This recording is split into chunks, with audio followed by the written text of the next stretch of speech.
All right, I need you to hear this because it's one of the most misunderstood areas of North Carolina family law, and getting it wrong could cost you a significant amount of money. Does cheating affect alimony in North Carolina? The short answer is absolutely yes. And the longer answer is even better. My name is Jessica Arthur, an attorney at Cape Fear Family Law, Wilmington, North Carolina. Let's talk about what adultery actually does to an alimony case in this state, because North Carolina is not like most states.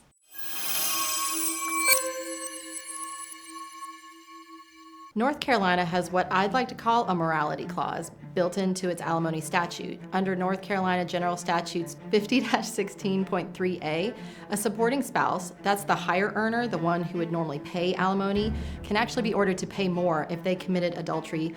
Conversely, a dependent spouse, the lower earner, who would normally receive alimony, can actually be barred from receiving any alimony if they were the one who cheated. Let me say that again, because it's worth repeating. If your spouse was cheating and your spouse is the one asking for alimony in North Carolina, the courts can deny that request entirely based on adultery. You do not have to pay the person who cheated on you spousal support. That is the law here. Now, there's nuance, and I'm going to walk you through it, but first, let me tell you what adultery means in the legal context here, because it's broader than most people assume.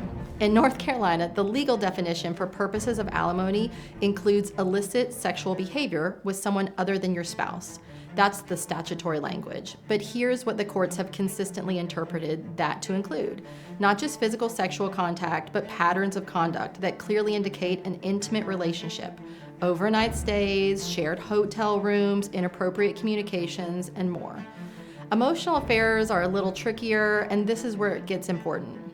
For criminal conversation claims, you need proof of the physical act. For alimony argument, courts look at the totality of the contact.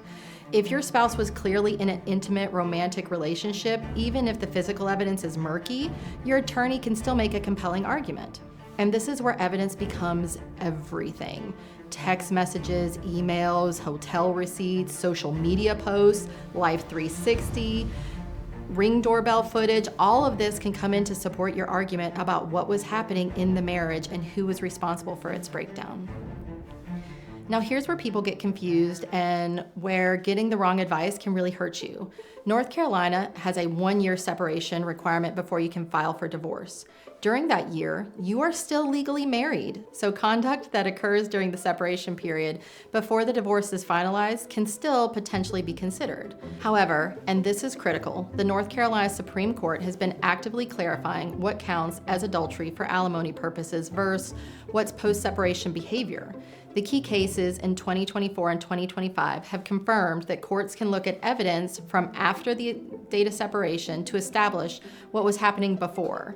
So if your spouse started openly dating their affair partner the week after you separated, that behavior can absolutely be used to shed light on what was occurring during the marriage. This is why you need an attorney who handles these cases regularly, not someone who does 1 or 2 a year. The interplay between adultery, alimony, and the separation timeline in North Carolina is genuinely complex, and the decisions you make in the first 90 days after separation can have major consequences.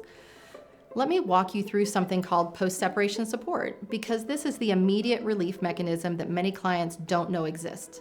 While your divorce is pending during that 1-year separation, a dependent spouse can apply for post-separation support. Think of it as temporary alimony while everything gets sorted out. Now, the adultery factor plays here too. If you're the dependent spouse and your supporting spouse committed adultery, that's going to weigh heavily in your favor for post-separation support.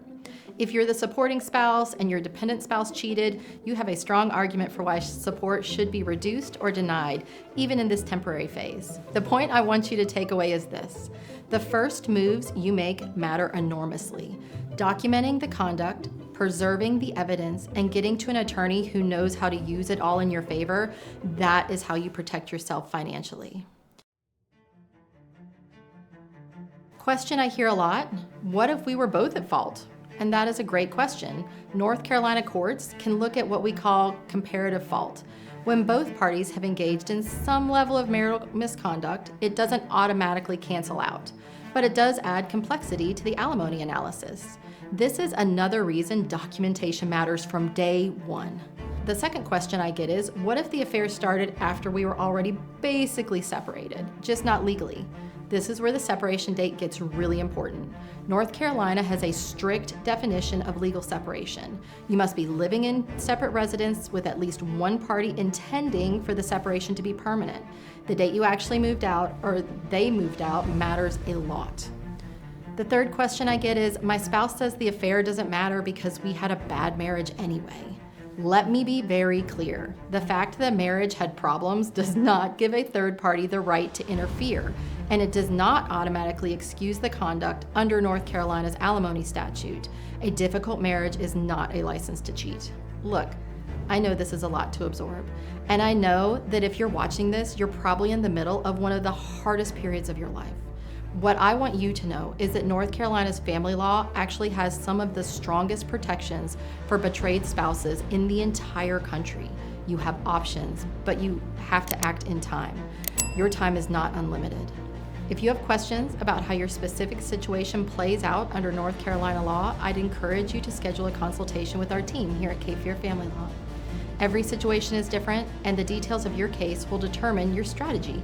We handle these cases regularly, we know what the judges are looking for, and we know how to fight for you. Link is in the description below. Thank you for watching.